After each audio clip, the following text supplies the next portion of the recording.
ಬೆಳಗ್ಗೆ 7 ಗಂಟೆ ಸುಮಾರಿಗೆ ವಿಷಯ ಮುಟ್ಟು ನಮ್ಮ ಹುಡುಗ ಒಬ್ಬ ಕಳಿಸಿದ್ದ. ಕೂಡ್ಲೂರು ಭಾಗದ ಮಂಜುನಾಥ್ ಅನ್ನೋರು, ಅಭಿ ಅಂತ ಕರೀತಾರೆ, ಮುಂದಿನ ಹೆಸರು ಅಭಿ ಅಂತ.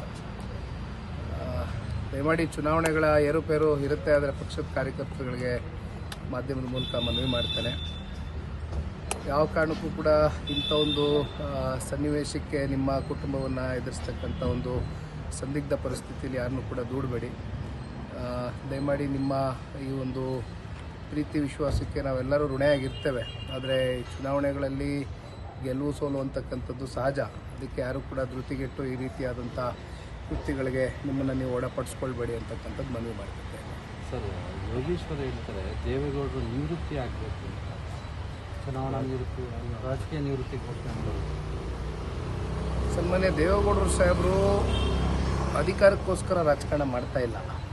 ಅವರ ವಯಸ್ಸು 92 ವರ್ಷ.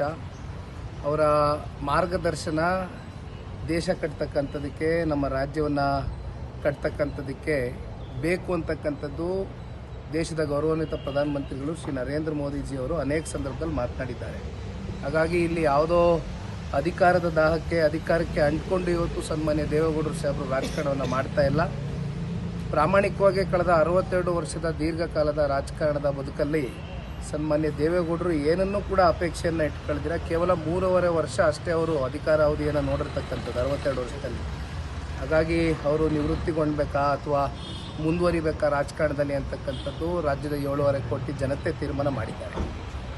ಎಲ್ಲಿ ಫೇಲ್ಯೂರ್ ಆಯಿತು, ಎಲ್ಲಿ ಅಲ್ಪಸಂಖ್ಯಾತರು ವೋಟ್ ಬಿಡಲಿಲ್ವಾ, ಏನಾಯಿತು ಅಂದ್ಬಿಟ್ಟು ನಿಮ್ಮ JDS ವೋಟ್ ಬಿತ್ತ ವೋಟ್? ಖಂಡಿತವಾಗ್ಲೂ ನಮ್ಮದಾದಂಥ ಸಾಂಪ್ರದಾಯಿಕ ಮತಗಳು ನಮ್ಮದೇನು ಹಿಂದಿನಿಂದನೂ ನಾನು ಮಾತನಾಡ್ಕೊಂಡು ಬರ್ತಾ ಇದ್ದೆ. ಯಾವುದೇ ಒಬ್ಬ ಸಾಮಾನ್ಯ ಕಾರ್ಯಕರ್ತ ನಿಂತಾಗಲೂ ಕೂಡ 60,000 ಮಿನಿಮಮ್ ನಂಬರ್ ಏನಿತ್ತು, 87,000ಕ್ಕೆ ಹೋಗಿ ಮುಟ್ಟಿದೆ ಅದು ಅಂತಕ್ಕಂಥದ್ದಾದರೆ, ನಮ್ಮ ಜನ ಅಂದರೆ ಪಕ್ಷದ ಅಭಿಮಾನಿಗಳು ಅಂತಕ್ಕಂಥದ್ದು ಏನು ಗುರುತಿಸ್ಕೊಂಡಿದ್ದಾರೆ, ಅವ್ರು ಯಾರೂ ಕೂಡ ನಮ್ಮ ಕೈಯನ್ನು ಬಿಟ್ಟಿಲ್ಲ. ಅಷ್ಟೇ ಅಲ್ಲ, ನಿನ್ನೆ ದಿನ ನಾನು ಹೇಳಿದೆ, ಯಾಕೆಂದರೆ ಒಂದು ಸಮುದಾಯದ ಪರವಾಗಿ ಸನ್ಮಾನ್ಯ ದೇವೇಗೌಡರು ಸಾಹೇಬರು ತಗೊಂಡಂಥ ನಿರ್ಣಯ, ಅವ್ರಿಗೆ ರಿಸರ್ವೇಷನ್ನ ಕೊಟ್ಟಂಥದ್ದು ಕೂಡ ಅವರು ಬಹುಶಃ ನಿನ್ನೆಯ ಚುನಾವಣೆ ಏನು ಒಂದು ಅಂತಿಮ ಪರೀಕ್ಷೆ ಅಂತಕ್ಕಂಥದ್ದನ್ನ ನಾವೇನು ಮಾಡಿದ್ವಿ, ಆ ಸಮುದಾಯವನ್ನು ಯಾವ ಕಾರಣಕ್ಕೂ ಕಡೆಗಾಣಿಸಬಾರ್ದು, ಅವ್ರನ್ನ ವಿಶ್ವಾಸಕ್ಕೆ ತಗೊಂಡು ಹೋಗಬೇಕು ಅಂತಕ್ಕಂಥದ್ದನ್ನ ನಾವೇನು ಪ್ರಯತ್ನವನ್ನು ಪಟ್ಟಿದ್ದೇವೆ.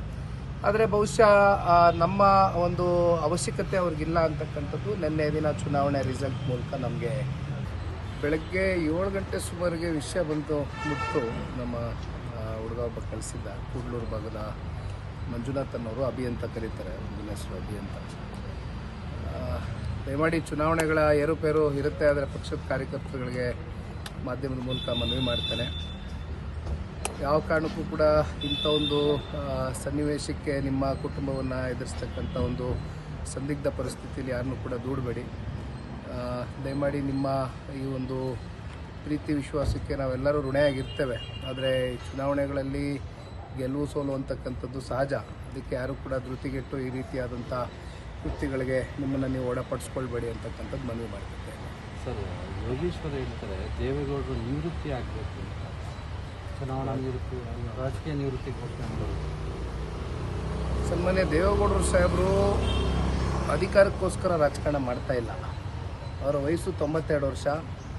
ಅವರ ಮಾರ್ಗದರ್ಶನ ದೇಶ ಕಟ್ತಕ್ಕಂಥದಕ್ಕೆ, ನಮ್ಮ ರಾಜ್ಯವನ್ನು ಕಟ್ತಕ್ಕಂಥದಕ್ಕೆ ಬೇಕು ಅಂತಕ್ಕಂಥದ್ದು ದೇಶದ ಗೌರವಾನ್ವಿತ ಪ್ರಧಾನಮಂತ್ರಿಗಳು ಶ್ರೀ ನರೇಂದ್ರ ಮೋದಿಜಿಯವರು ಅನೇಕ ಸಂದರ್ಭದಲ್ಲಿ ಮಾತನಾಡಿದ್ದಾರೆ. ಹಾಗಾಗಿ ಇಲ್ಲಿ ಯಾವುದೋ ಅಧಿಕಾರದ ದಾಹಕ್ಕೆ, ಅಧಿಕಾರಕ್ಕೆ ಅಂಟ್ಕೊಂಡು ಇವತ್ತು ಸನ್ಮಾನ್ಯ ದೇವೇಗೌಡರು ಸಾಹೇಬರು ರಾಜಕಾರಣವನ್ನು ಮಾಡ್ತಾ ಇಲ್ಲ.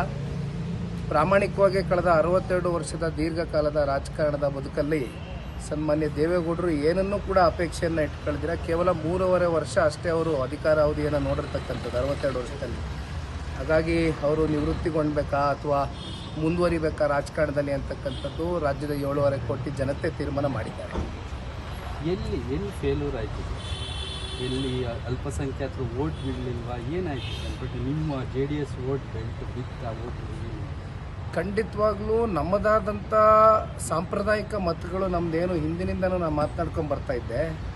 ಯಾವುದೇ ಒಬ್ಬ ಸಾಮಾನ್ಯ ಕಾರ್ಯಕರ್ತ ನಿಂತಾಗಲೂ ಕೂಡ 60,000 ಮಿನಿಮಮ್ ನಂಬರ್ ಏನಿತ್ತು, 87,000ಕ್ಕೆ ಹೋಗಿ ಮುಟ್ಟಿದೆ ಅದು ಅಂತಕ್ಕಂಥದ್ದಾದರೆ, ನಮ್ಮ ಜನ ಅಂದರೆ ಪಕ್ಷದ ಅಭಿಮಾನಿಗಳು ಅಂತಕ್ಕಂಥದ್ದು ಏನು ಗುರುತಿಸ್ಕೊಂಡಿದ್ದಾರೆ ಅವ್ರು ಯಾರು ಕೂಡ ನಮ್ಮ ಕೈಯನ್ನು ಬಿಟ್ಟಿಲ್ಲ.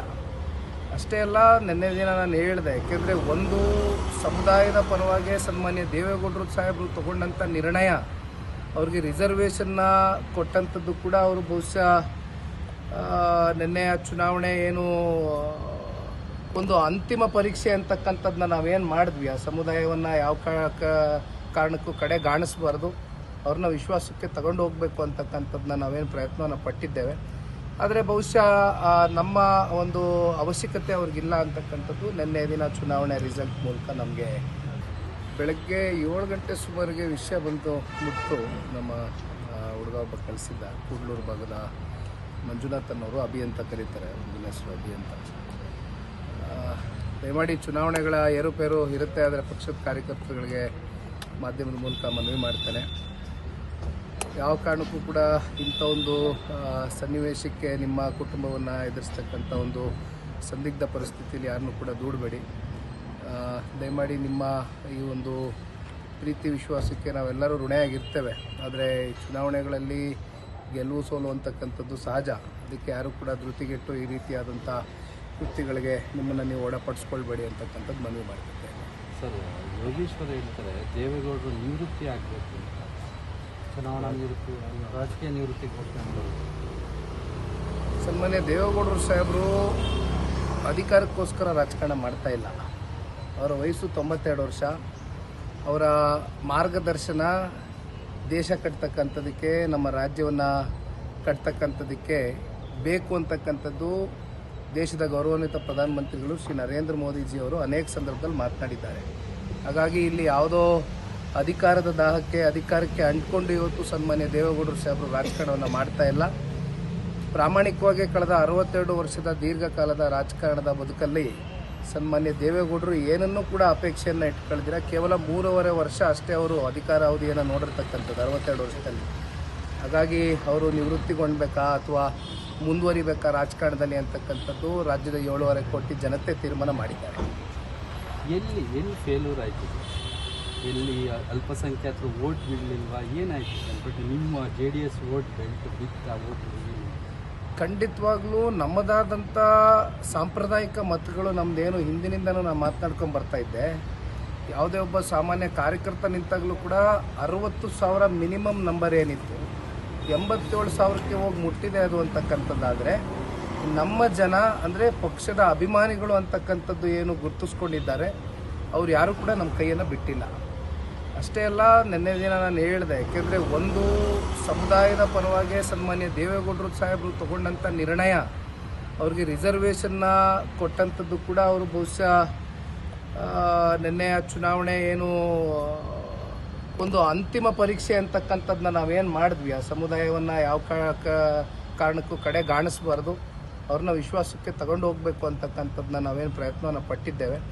ಆದರೆ ಬಹುಶಃ ನಮ್ಮ ಒಂದು ಅವಶ್ಯಕತೆ ಅವ್ರಿಗಿಲ್ಲ ಅಂತಕ್ಕಂಥದ್ದು ನಿನ್ನೆ ದಿನ ಚುನಾವಣೆ ರಿಸಲ್ಟ್ ಮೂಲಕ ನಮಗೆ